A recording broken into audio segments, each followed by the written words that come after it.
How much do you really know about the paranormal? Can it ever truly be explained or understood? Many say no. I say bet. Hi, I'm Kristen, host of the Paranorm Girl podcast. My show is a binge-worthy, immersive education of the paranormal. Each season, we explore all aspects and angles of a supernatural topic, unraveling its mystery one fact, theory, or personal story at a time. Overcome your fear, celebrate the unknown, and arrive at a well-informed understanding by catching new episodes of Paranorm Girl anywhere you get your podcasts. Welcome, everyone, to Life Beyond 6 Feet. I'm Damian from RKB Paranormal, and this week I have another great local paranormal team with us this week. I have the Black Wolf Paranormal. Ladies and gentlemen, welcome to the show. How you guys doing? Doing great. Doing good. All right, so we have Todd, Leanne, and Beth with us today. So I'm just going to kind of dive right in. Who started Black Wolf Paranormal? That's exactly right. All three of us started Black Wolf Paranormal. So it was just kind of a joint thing, huh? Yes, sir. I mean, it was, we were all together at a specific location for a little over a year, and we decided that we were done there and just kind of collectively created this group and of like-minded folks. And Right. we have a tendency to finish each other's sentences. Hey, that's always a good thing, though. That means you know each other really well. So you guys have kind of known each other for all. Obviously, Todd and Leanne are married. So how long have you guys known Beth? Since 2019. Yeah. All right, so a few years now. That's what's up. So where did the name Black Wolf Paranormal come from? Who kind of came up with that? Again, I think that was a little more collective with me pushing it. I'm a big wolf type person. Okay. My spirit animal is the wolf. Right now I have 2 wolf tattoos. All right. So it just kind of fit with the group. Right. Hey, and it's different. It kind of sticks out. Black Wolf Paranormal. I think it's a really cool name myself. So, I'm gonna kind of go to each one of you guys and talk kind of about some of your personal experiences that kind of got you into the paranormal. So, ladies first. I'll start with Leanne, since you're shaking your head. So I'll start with you. Okay. Well, for me, my mom is what got me into it. Okay. She grew up in a haunted house, basically. Oh, wow. And the stories that I grew up with, I think for me, it was trying to find answers, what she saw. She's a very Christian lady. Mhm. So, for her to talk about the paranormal, that was, kind of one of those, things that, typically they don't talk about. Right. And, Right. To hear her tell those stories, you knew she experienced something that she didn't understand. Right. And so I think that's what really brought me into the paranormal. And then, having a really profound experience at one of the locations, it just kind of, I just wanted to delve deeper into it. So. Right. And so it kind of started with you kind of at a young age, too, kind of growing up with somebody who lived in a haunted house. I think that's a common trend I'm kind of finding with people I'm interviewing and people I know. It all starts kind of at a young age, whether they experience something or it's just something that kind of intrigued them. I find that interesting that it's always at a young age. It's not, hey, I'm 30, I'm going to go do this now. So, all right. So, Beth, what about you? What kind of got you into the paranormal? I kind of am the paranormal. I've been having experiences since I was a toddler. Oh, wow. And it was one of those, nobody talked about it, Right. So everybody's like, whatever. It started out, the ones I remember the most were when I was probably about 4 and 5. I would talk to voices I was hearing in the bathtub, in the shower, with the Mhm. shower curtain closed. So that started, my grandparents lived in a spot as well that had a Okay. lot of activity. And it just kind of went on. I started doing paranormal investigations when I was 15, skipping school. I don't advise people to skip school. I've been picked up by the cops a couple of times as a teenager. Uh-oh.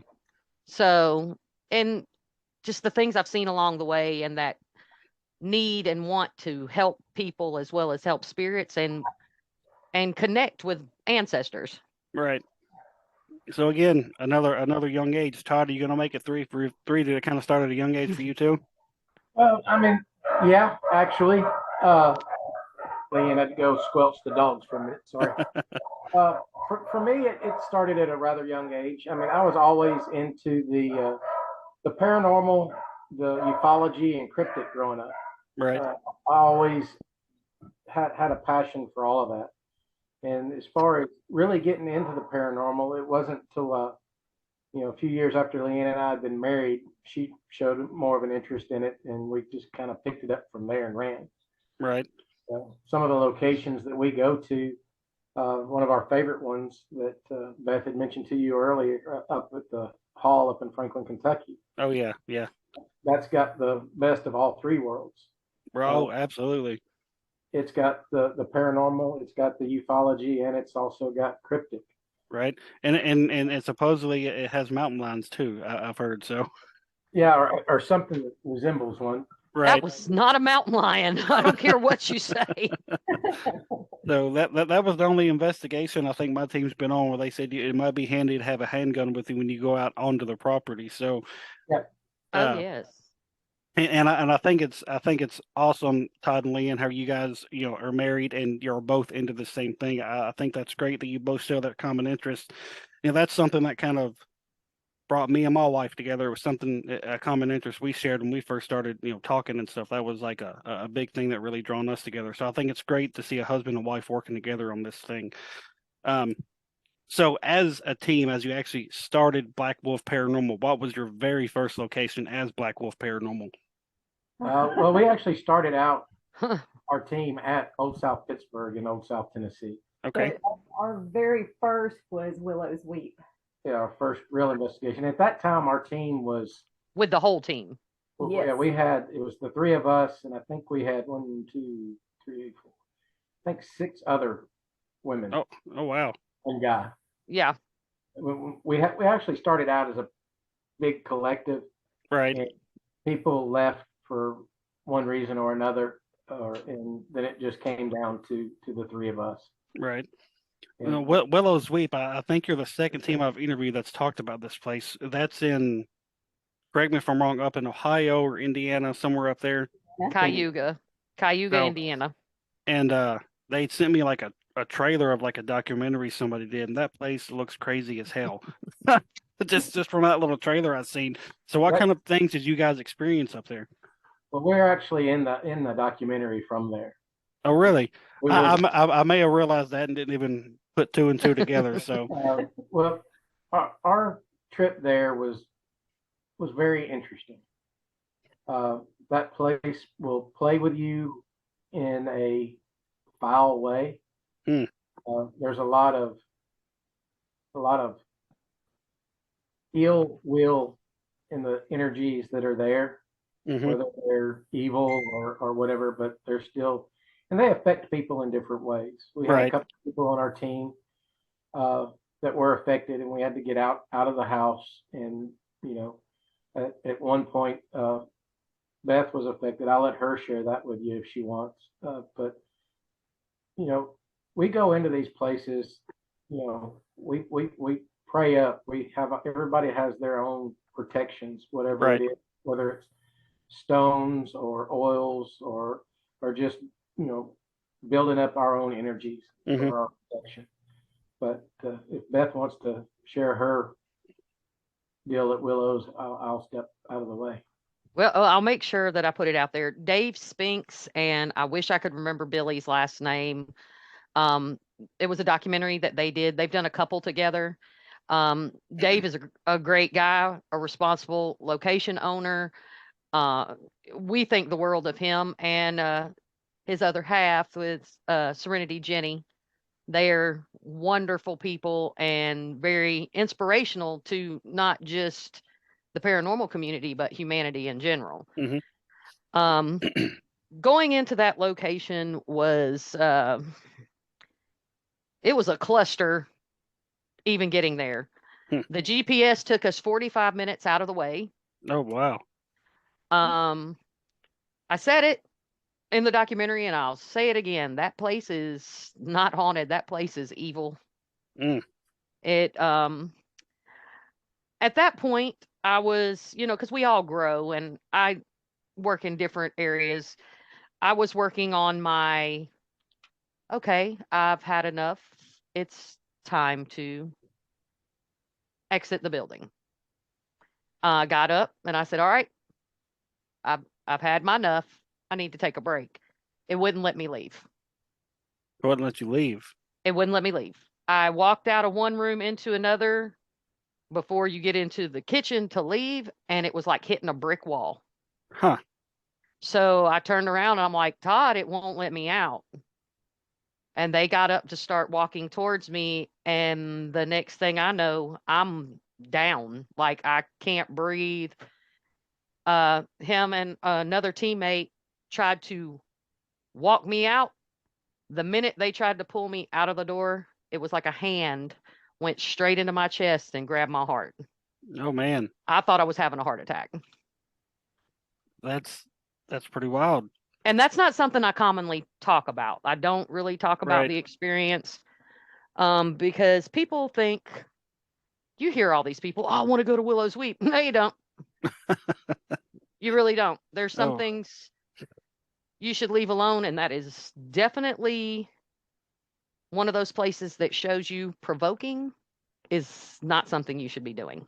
Oh no, I don't understand people that provoke. I understand kind of trying to push or motivate a little bit, but going in there trying to purposely piss it off, I've never seen the point in that. So it does sound like an interesting place. I'd never heard of it until this other team mentioned it, and I think what may make it so active is it sounds like it's not an overly investigated place.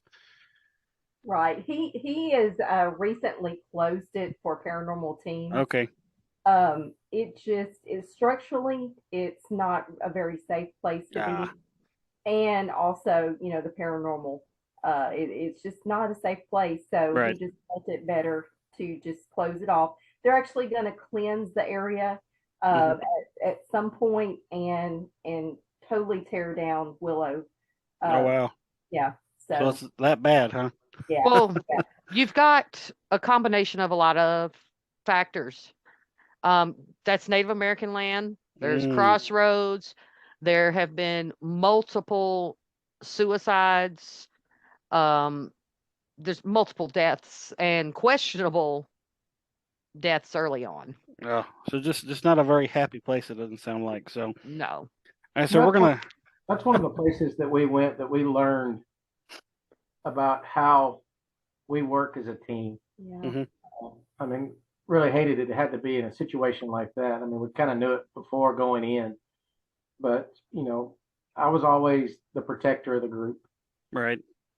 I could always read most of the people on our team's energy. When Beth started being affected, it was kind of like radar going off. Okay, where's Beth? And that takes a lot for me to be affected, like in that manner. So, Right. because Todd and I normally are the outside of the Oreo, and we keep everybody between us. Right. And so, for one of us to be affected, there's a problem. Oh man. Yeah, I mean, now you've kind of got me thinking twice about that place, but it's going to be torn down, so it's not like I'll get to go there anyway.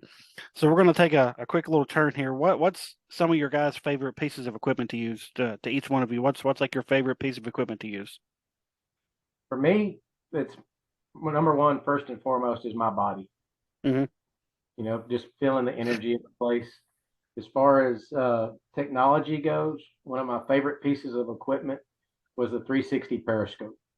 All right.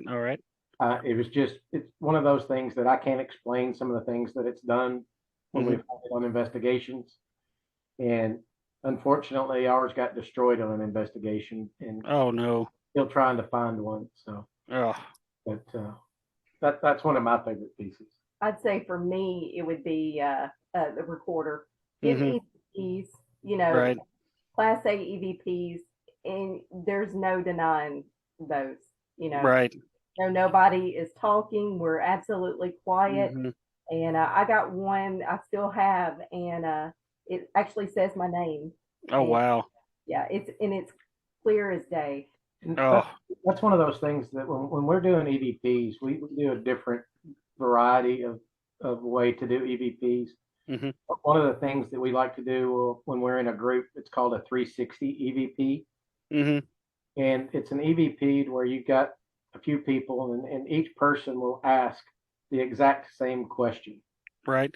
We've actually tried that once. We tried it up at the Old Stone Jail, Yep. Mhm. and nothing, we didn't get anything. But I don't remember where I seen it from, or who told me about it. I was like, that's a different way to do it. Let's see. When we tried it out, and it's something I've been wanting to try again, but I always forget about it. So, Well, the theory there is something may want to communicate with you rather than me or Leanne. right. And it's just whoever's energy they're attracted to. hmm We've had, like you said, we've had some results to where we've got absolutely nothing, and then we've had results to where it seems like it's picking on one person. Right. And we can put them different in the order, and they'll still get a response. Oh, wow. So That's pretty neat. So, Beth, what about you? What's kind of like one of your favorite pieces of equipment to use? Always me. I'm a different kind of tool. Right. But most recently, my new favorite piece of equipment is the Zoom recorder and headset. Uh-huh. Um, I had not really gotten to work with one. Of course, I have the baby. hmm But Barry Gaunt let me walk around with his, and 'cause he's got the big boy. Right. And I'm telling you, you can hear a dog peeing 10 miles away. Oh, wow. And so you're hearing things at a whole nother level. Right. So it's kind of And like that live EVP feedback, like you're yeah, listening to it as it's happening. real time. So that's So kind of my new jam. I've been wanting to try that out too. I seen it introduced on, I watched some of these ghost shows. I seen it introduced on Ghost Hunters. And the first time I seen them do it, I was like, what the hell are they doing? I was like, they're just walking around with a headset on. I was like, how are they going to hear anything? And apparently it does work, and it's something I've been wanting to try myself. So going back to locations, I know you guys are kind of on the good side of Waverly Hills.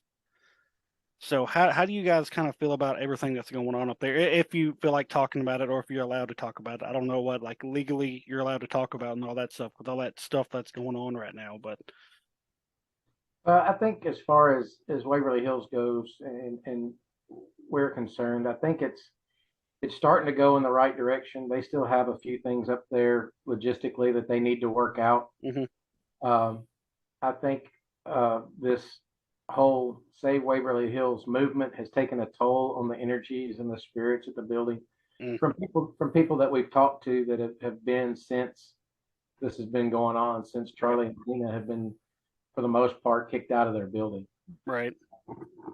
I think, um, from what we can tell, and I think they're starting to work with the Historical Society, uh, and are starting to put a few things in place and come to some compromises and get things back to status quo as what it was before. Right.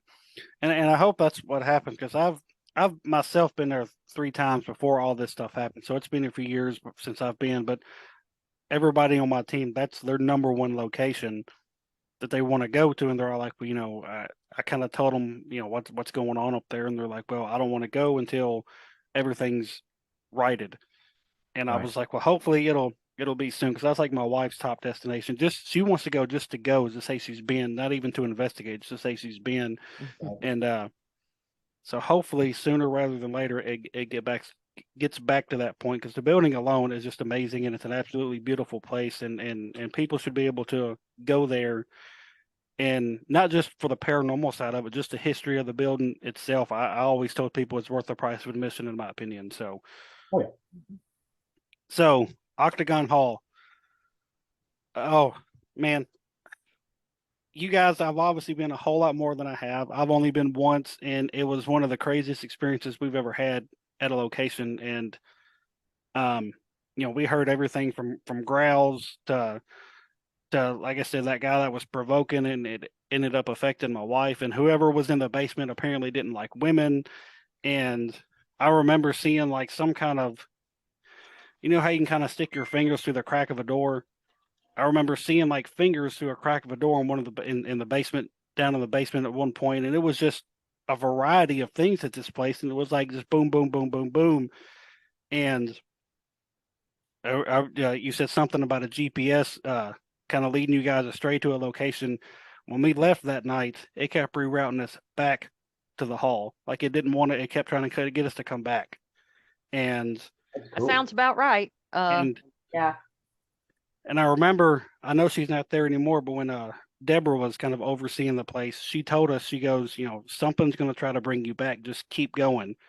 And sure as shit, it kept rerouting us, trying to get us to turn around, and we was like, no, we're just going to keep going. And that was a place that we were like, you know, I don't think we want to go back here for a while. There was just too much weird stuff, and we finally, my wife and I worked up the courage last summer. We went up there during the day, and you know, Miss Deborah was still there, and we just kind of chatted with her for a few minutes, and the vibes during the day was totally different. Hmm. And I'm just like, I was like, this is way different than it was, you know, last summer when we were here, and I think we've put it on the docket to go back there next summer. So, what's some of the stuff you guys kind of experienced at Octagon Hall? I know for us, it's 30 minutes from where we live, and Right. we went. It was a super moon. It was on Halloween. It was a couple of years ago, maybe 3 years ago, and we went in the backfield. I love the backfield. There's so much that goes on out there. Outside is just my jam, and so me and Todd, we drove the Jeep out there and just parked it in the middle of the field because we were wanting to get pictures of the supermoon when it came up. Hmm. And as we're out there, Todd's walking around and he's taking pictures of the stars. And he looks at me and he goes, "Look at this picture." He goes, "This looks really weird." And there's a great picture of the moon and one single star. Huh. So I thought, well, it's kind of odd. So I thought maybe it was Jupiter or whatever. But she has the sky map, and at that point in time, it didn't show a star in that location. So I zoomed in, and the more I zoomed in, the less it looked like a star. Hmm. And as I zoomed in, it was a perfect triangle. Oh, wow. And I've showed it to Bear and showed it to a couple other people on the ufology side, and everybody's kind of agreed that it was not a star. Yeah, that's definitely weird. Like you were saying earlier, that place kind of has a little bit of everything, and I think that's what makes it so interesting. And probably one of the biggest hotspots down here in the South, I would think. And have you guys been fortunate enough to see the ghost train? I've heard talked about. Yes. No kidding, no And- kidding, Todd has a picture. Yes, pictures. no shit. That's awesome. I'm still having some people look at it before I share the picture, just to make sure that there's nothing hinky about the picture, because I Right. do know sometimes that train line has a locomotive in the center of the train, Hmm. and that's kind of where this picture was. And just wanted to make sure the lights and stuff didn't match up to something like that. Right. I do have a picture of a lighted car on that line. Oh wow, that's It doesn't even really look like the locomotive, even if it had lights on it. But Mhm. like I said, I'm still having people look at it and confirm for me. that's something that if it gets confirmed being legit, I'd love to see that, because that's awesome. It So- is a very, and the hall has something for everyone. Mhm. And you don't even have to investigate at the hall. Right. You can just sit there. And my favorite place to sit at the hall and investigate is right there in that dining room table with Bear at the end of the table. Hmm. You know, Bear and Isaac, they are the caretakers and they do a wonderful job. Mike, they have the people that take care of the hall, they love the hall. Right.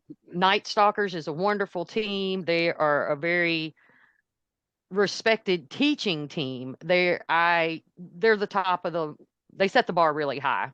Right. And I've had communication with Frank James sitting right there at that dining room table. And one of the most amazing experiences is the gift that the hall gave us the Halloween weekend. Now, the chimney is there Mm-hmm. of the building, but that's all that's left. Well, Friday night, I'm like, oh my God, do y'all see it? Do y'all see the house? I'm the only one who saw it. Bear sees it all the time, of course. Well, Todd and I, Saturday night, are in the middle of a conversation and my back is to it. And all of a sudden, Todd's like, do y'all see the house? Multiple people, we got to see the house that's not there. They gave us the gift of seeing a building that is structurally not there. And That's she put it mildly for my reaction. There was a few explicits, and And he jumped. wow. yeah, I jumped one side of the porch to the other, almost Yeah. off the edge. It was That's very crazy. exciting. It was a beautiful moment. It was exciting. And so many people at one time got to see it. That's awesome. I hadn't even heard about that before, so that's something that now I kind of look forward to when we go back next year. Like she said, that place has a little bit of something for everybody. And Yeah.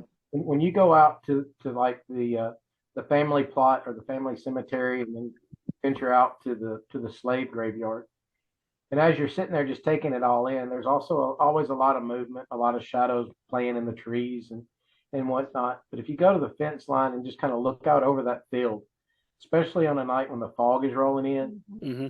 and we've seen everything from what looks like troops moving across the field, Oh wow. or Indians coming down out of the tree lines. And be careful for sheep incidents. I had a sheep incident. Yeah. And also out there on that field, and the people at the hall will tell you, if you see certain lights out in that field, don't go towards them. Yeah, Mm-hmm. no. And you will see different kinds of lights out in that field. And that's one of those things that I guess you can say keeps me coming back, because I'm trying to figure out what this energy is Right.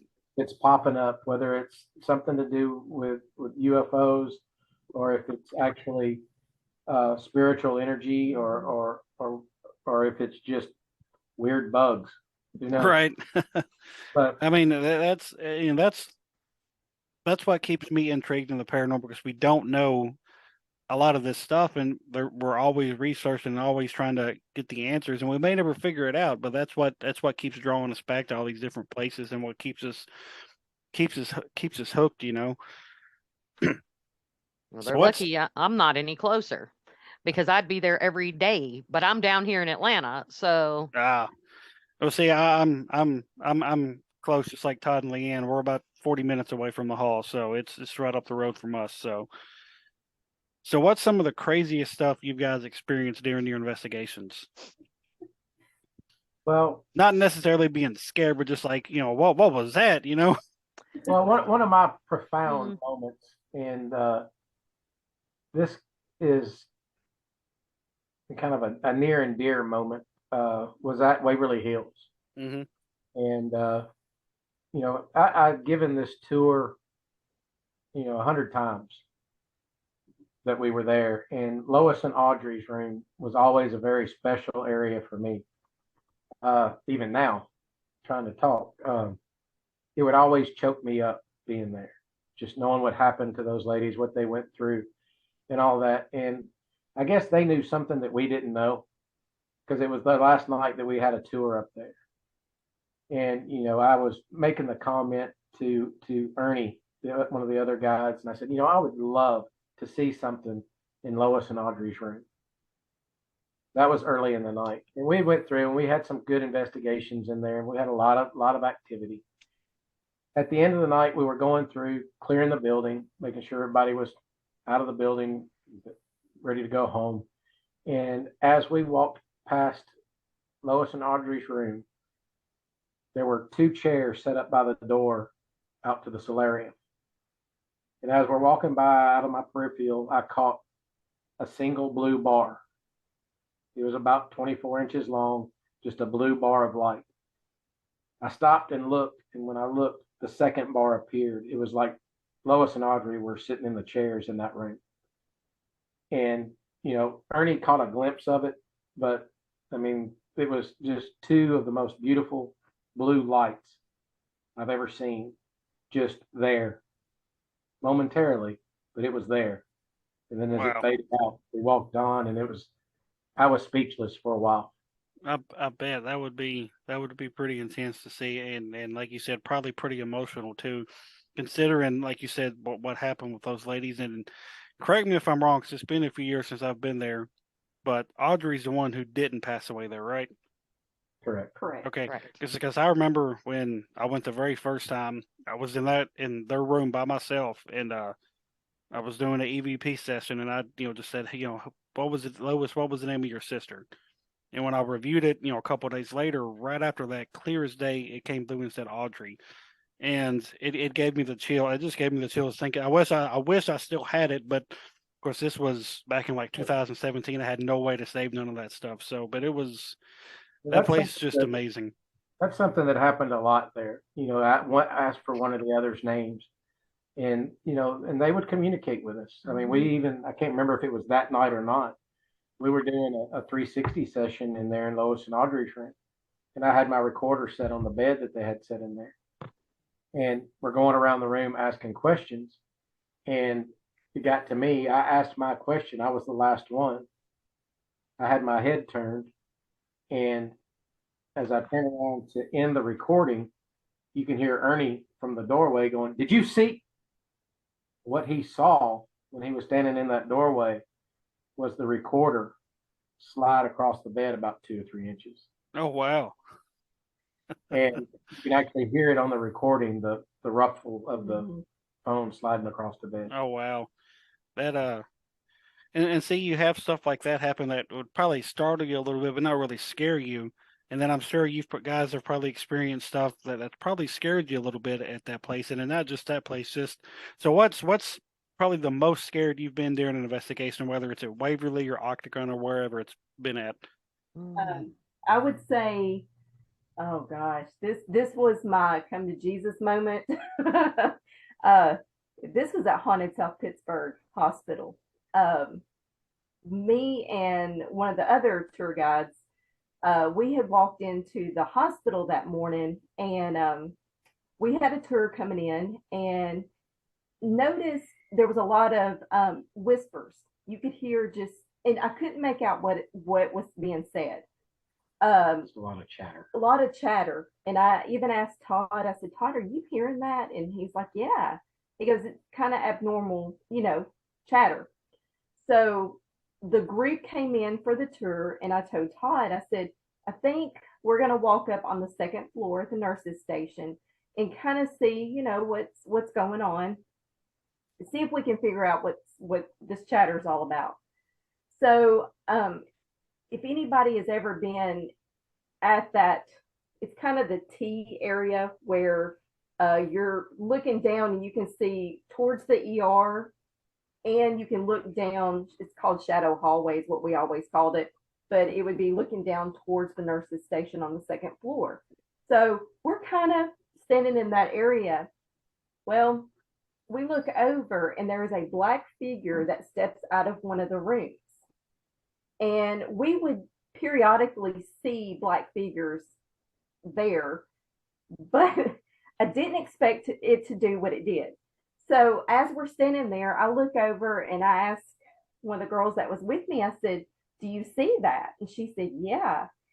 As I say that, this black shadow, which it looked fluid to me, it almost looked, it had kind of masculine. It was, and so it takes off, and it's floating. It's not actually running like a human would, but it is coming at us like at 100 miles an hour, it felt like. And it makes a turn, and as it turns, it comes that close to my face. And all I see is black as it turns, and it goes right in front of the girl next to me, turns in front of me, and carries on down the hallway. And as it does, it turns in from that black into a white mist and then just disappears right there. I have never experienced anything like this in my life, and I haven't yet. And being at Waverly Hills, I didn't experience, anything like that. Um, it scared me so bad that I was probably making up cuss words at that point. I mean, I was just losing it. And oh, and another story at Waverly Hills. Um, Me and Denise had gone up to the fourth floor. We were actually doing a sweep at the end of the night to make sure everybody was off the floor, and we always made everybody go down to the cafeteria to meet us down there. So we were going up on the floor to let everybody know that it was the end of the night. Mm-hmm. As we go up the staircase, we take a left on the fourth floor, and we're, hollering out, meet in the cafeteria. It's the end of the night. And a girl steps out of one of the rooms. And she is as vivid as looking at any of you guys. And so I look over at Denise and I said, well, I guess we need to let her know, that's the end of the night. And as we do, we approach her, and we're maybe 5 feet away from her, and this girl disappears. And I could see her hair was long. She had it down. She was wearing white. It was almost like she was glowing. And I can say that was my first full body apparition that I saw, because I kind of put the shadow figure in the, shadow figure, category. Right. But she was intelligent because she knew we were coming. She steps out of the room. She sees us. I mean, she's staring right at me and Denise. I didn't realize that Ernie, Denise's husband, was coming up behind us. And all of a sudden you hear him say, holy, right. Did you see that? So Denise goes, well, yeah, Ernie, we were right up on her. We all saw her. Wow. And, I mean, just to actually see someone that looks as human as that, and that to be a spirit, that was amazing to me. Right. See, that makes me want to get back there even more now. So, yeah. So Beth, what's probably the most scared you've been during an investigation? I don't know if I was necessarily as scared as I was like, what the hell's going on? Right. At Brushy Mountain. Oh, I love Brushy. We were in the cafeteria.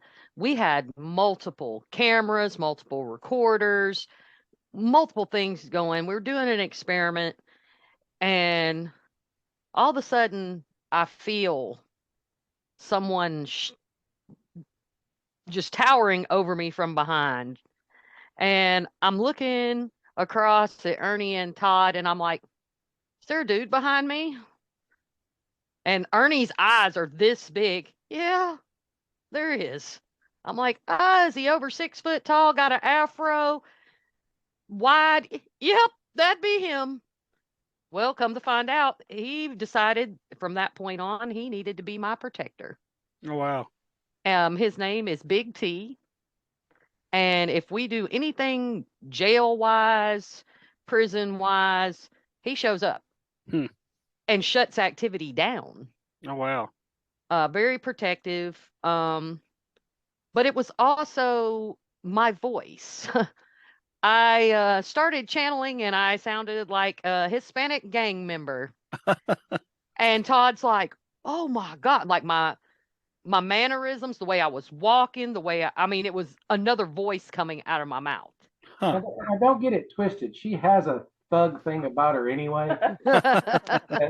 From time to time, I have to ask Leanne for a thugosaurus so I can understand what she's saying. But right. This experience, sitting there watching her and her facial expressions and her mannerisms and talking with her hands. And, in the time that I've known Beth, I don't think I've ever heard her really speak in a Spanish language or dialect or accent. That fight was trippy.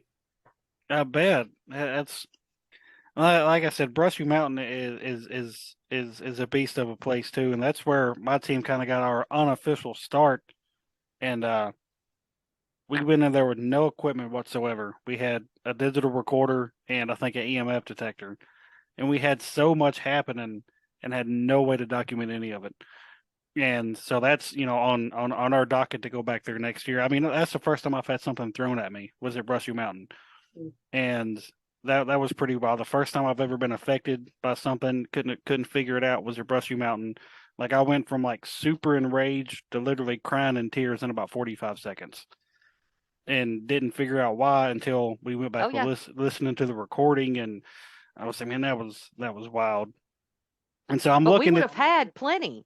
We would have had plenty of evidence. But all at the same time, every one of our cameras, recording devices, phones that were recording, all started erasing at the same time backwards. We that's we lost everything. oh man, that's terrible. Now, Oh, that Hey, sucks. people got home to look at their cards and their cameras and stuff, and Yeah. the cards, not only was the information gone, the cards were corrupted and couldn't be salvaged. Mm-hmm. Wow, now that's crazy. multiple. Yeah, that didn't just happen to one person's equipment, Right. people's equipment. That's crazy. And now I'm looking at your guys' hat. Stork Scott County Jail. Have you guys actually been there like to investigate, or we just like went there just to check it out?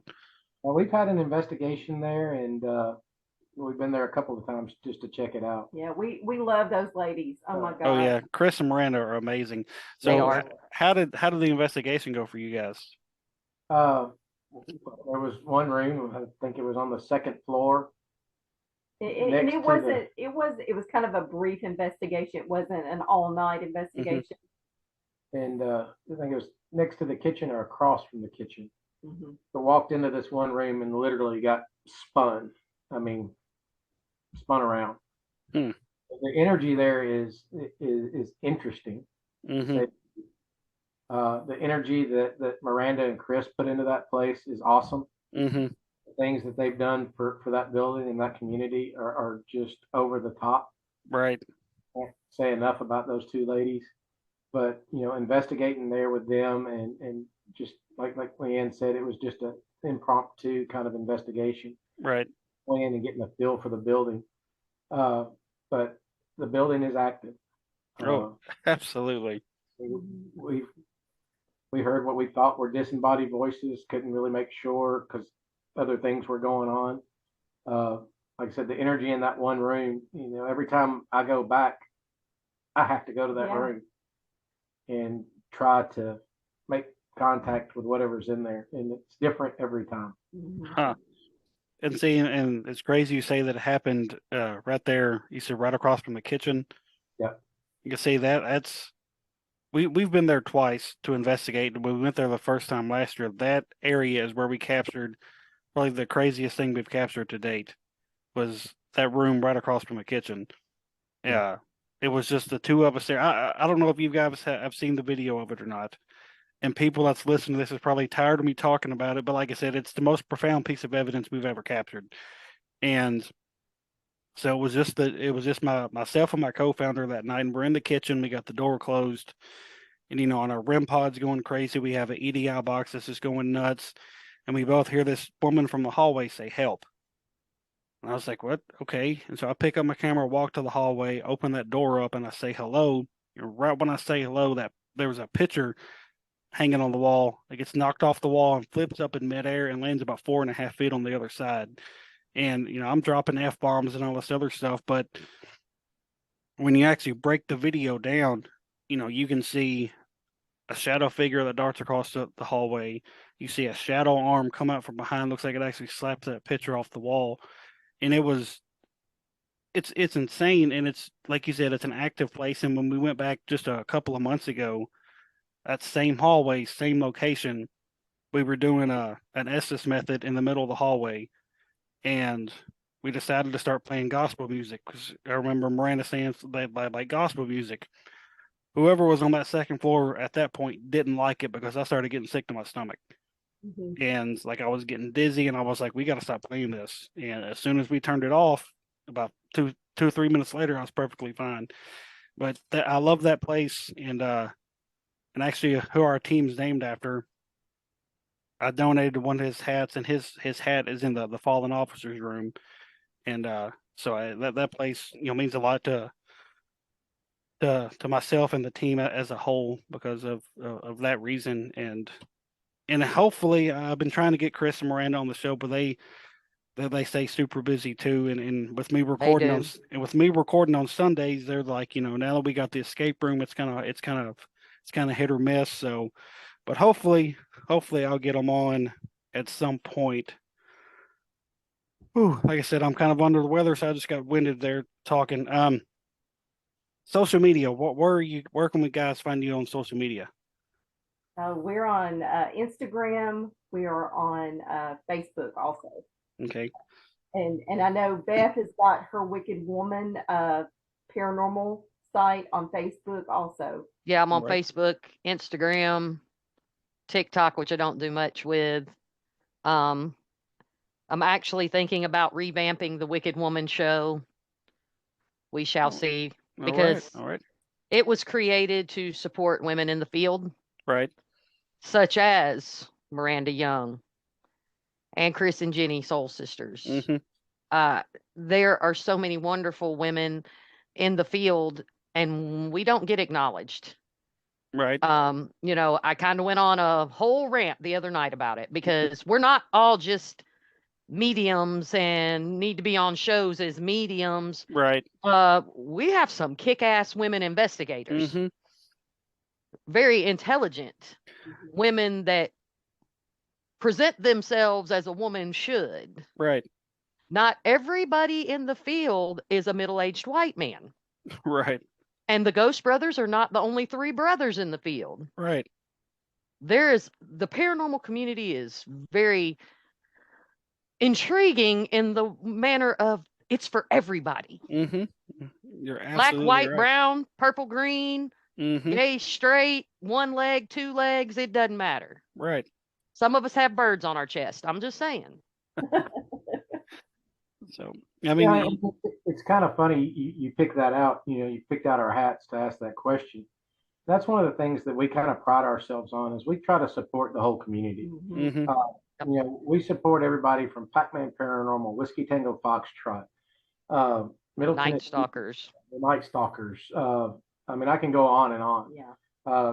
If we don't have the shirt, we find a shirt available, we'll get it, and we'll be out doing investigations, supporting these other teams.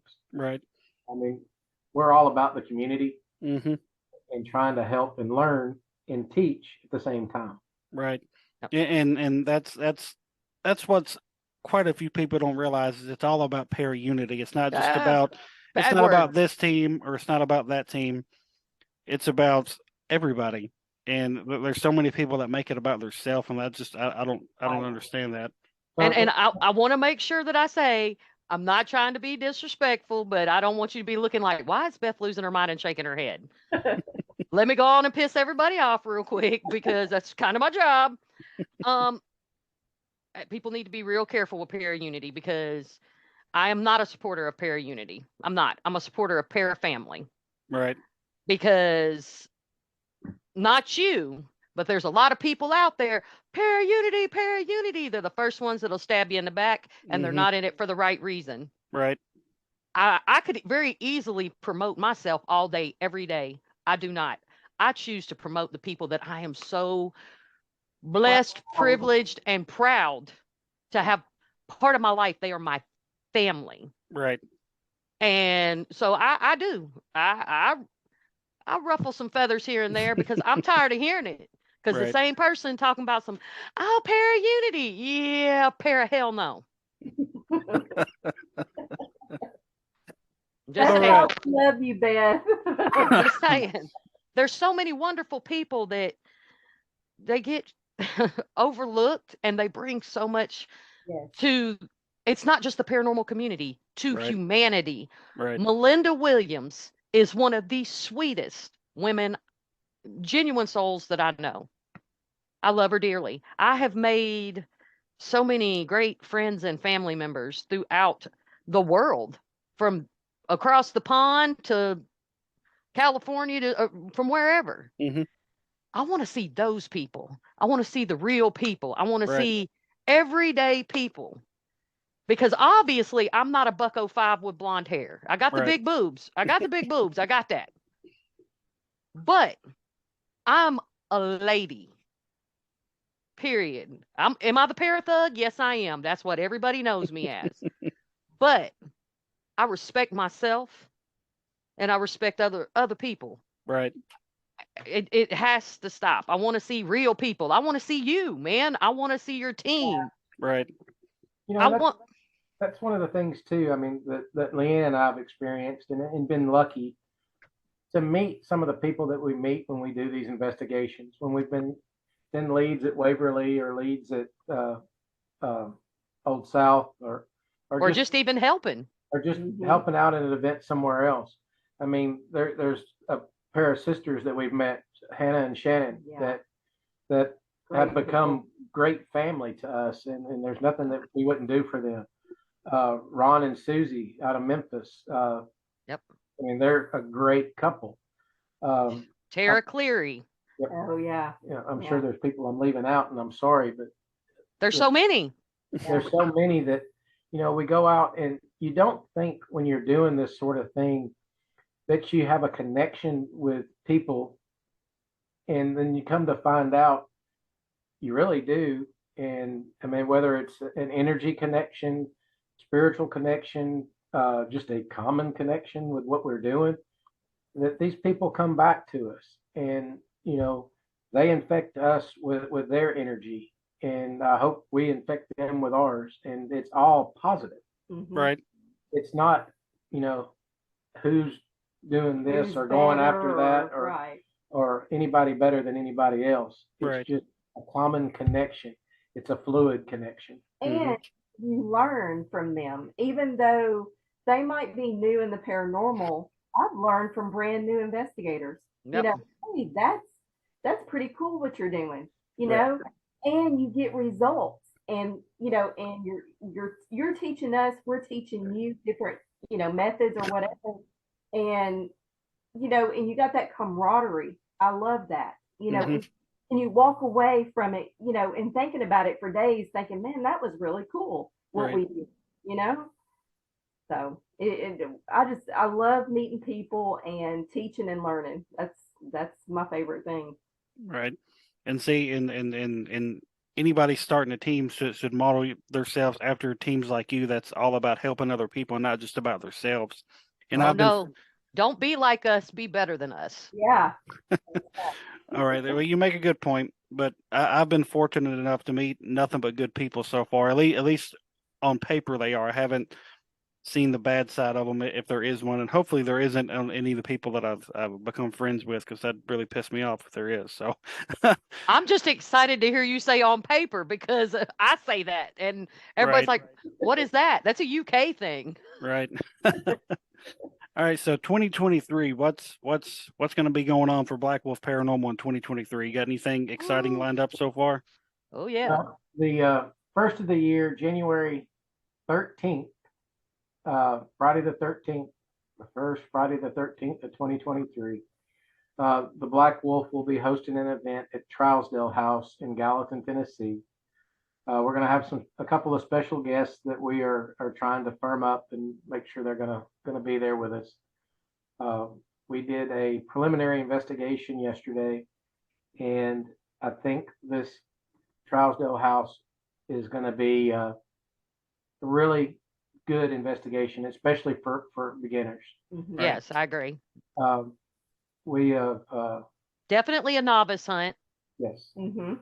and we also have a date, a second event at Trousdale House in October. That one has not been fully set yet, but we will be back there again in October. May. There is a date, October 13th. Oh, it's another Friday the 13th. Mhm. So it's Yeah. Nice. October Friday the 13th. Because obviously we're all about Friday the 13th for some reason. We are also going to be in West Virginia for the second annual Monster Con, put on by Dave Spinks and Serenity Jenny. Um, Dave Spinks World of Weird. It's last year was phenomenal. I know this year's going to be even better, and we can't wait to see our family in West Virginia. If you don't know about it, I believe it's May 5th, 6th, and 7th. Don't quote me on that. It might be the 6th, 7th, and 8th, but all those details should be coming out soon on Dave Spinks World of Weird. All right. So Uh, any big personal, just like team investigations planned for the year yet? We got that too, don't we? Oh crap, we got a lot already. We've got a lot that we're talking about doing. Nothing is really solid on the books yet. I would like for us to get together with a couple of different groups and go back to Brushy. Mm-hmm. Yeah. There is a couple of other locations in and around Gallatin that we would like to go to. I would like to do another event up at Octagon. Maybe next year sometime we can possibly get back into Waverly and do an event up there. Right. There's places that we want to go and experience and check out, and just as time goes and as people call us and invite us, I mean, if we're open, we'll be more than happy to help out where we can. Right. Now, what's like the farthest you guys have traveled for an investigation? Ballinger, Texas, for us. Yeah. And, Yep. and Salina, Kansas. And I know for you, Beth, you Texas. Texas. Oh wow. So is it like a well-known place, or was it just something kind of people's The never old really park. heard of? The Old Park Hotel. It's been Oh, on TV. Yeah, I was gonna say I've heard of that. Yeah. It's a great location, great owners. I've been quite a few times. Right. My pair sister, Shannon Rogers, I've done a few events out there with her. There's so much, there's so many places people don't think about. Right. Well, this has been a really fun and informative interview. I think I learned a new word today. I'd never actually, I don't think I've heard of parafamily until just a few minutes ago. I think I may start using that instead. So, Oh yeah. anyways, guys and gals, I want to thank you for being on the show today. Everybody go check out Black Wolf Paranormal, a really great team. They support a lot of local haunted places, a lot of amazing teams. So, guys, thank you for being on the show today. Thank you for having So us. much. All right, thank you, guys. We'll talk to everybody soon.